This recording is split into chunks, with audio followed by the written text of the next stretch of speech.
evening, everyone. I am Kita Nicole, and welcome to your favorite late night show.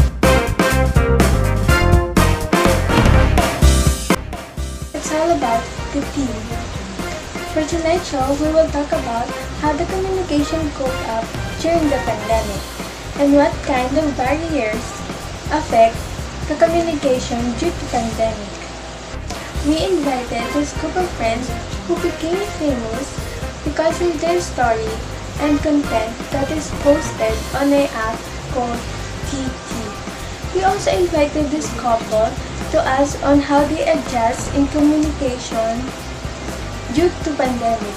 Please welcome our two hosts. Thank you, Ms. Alieta. I'm Major Grace Calyanga and I will be the host with Mr. Christian Dave Mante. Please welcome Mr. Fajardo Sal and Ms. Niebras, our two lovers. Thank you, Ms. Calyanga. I will introduce the three best friends. And please welcome Ms. Rosana, Ms. Biswas, and Mr. Lacuerda. And our first segment is called Listen to My Tea. We will be asking questions and all of you will answer, and we have 7 questions. And the first question will be asking by Ms. Calyanga.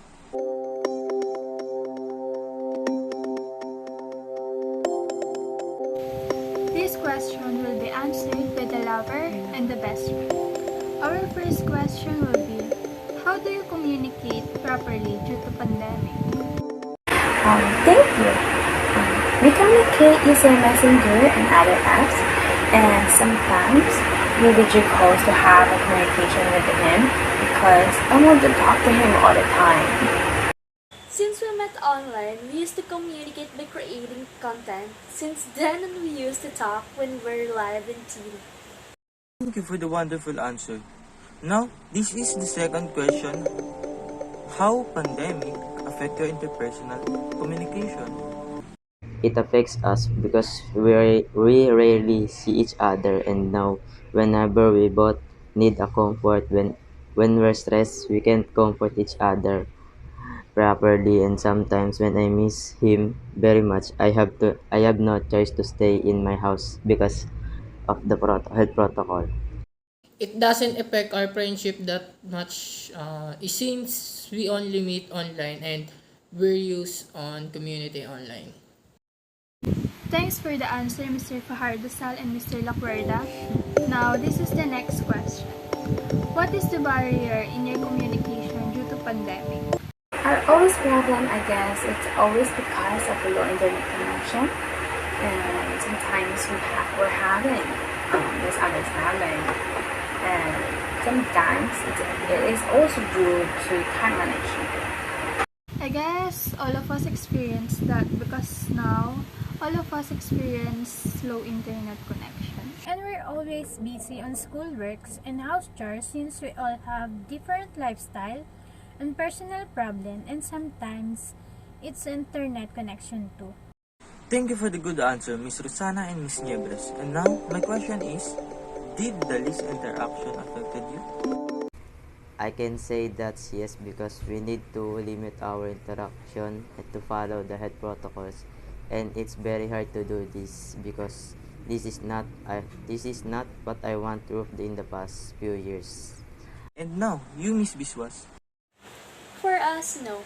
Because we only met online, and just like what Carla said, we are used on communicating on internet, and we're all used to do it every time.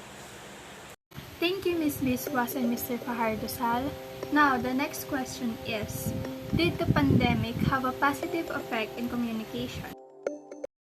Since we have a communication in social media, but not so happy because it's not what I used to in the past few years. And now, Mr. Lacuerda.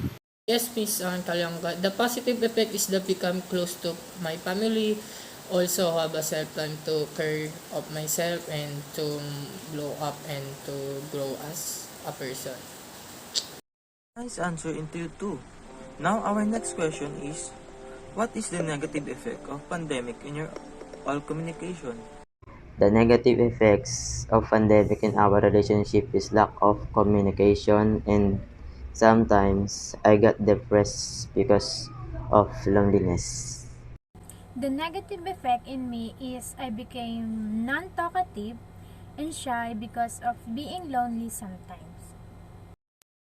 Thanks for a good answer. And now, last but not the least, did you lose your communication in your friends due to pandemic?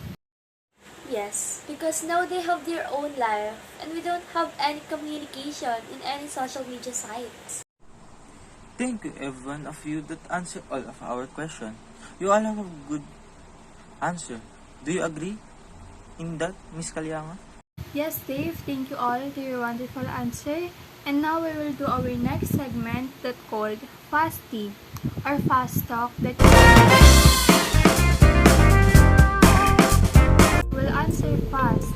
And we will have a timer in the first question. Do you prefer staying at home or going out? Of course, for me, stay at home. How the pandemic damage you? Stressful because of so many school works to do, and I thought doing online class is much better than going to the actual school, but my thought was wrong. Your family bond to grow stronger? No, actually, no time to bond because of pandemic. What did you miss because of pandemic? My modules, I can't synchronize due to homework. How did the pandemic affected your health? Be it physical, mental, and emotional? Just eat vegetables, exercise, meditation, and don't send on things for your week. Just keep fighting. What's good and bad outcome that this pandemic caused you? Good strengthens everyone community, but you can't get close to someone because of pandemic. How did you manage to stay in shape while being locked down? Like I said, you just need to exercise and eat healthy food. What did you lose and what did you gain this past 2 years? While takes my friends to disappear because of the pandemic, even our investment in the business is accelerated. What assurance do we need to provide to the facility staff members so they feel safe and at work? We need to follow the protocol for their safety and for our own safety. What technology are you using to communicate to others while pandemic? Messenger, Telegram, Twitter, and Instagram. What can you do to stop the number of sick people from increasing? That's why we just need to follow the protocol and reduce leaving the house. Stay at home, that's why they say we just follow the rules. What can you say to those people who don't follow safety protocols? If you don't want to follow the protocols, please don't go out, since you might spread the virus once you've been infected by not taking any precautions. Putting the people around you at risk won't make anyone proud, and just cooperate because all of us are also experiencing this pandemic.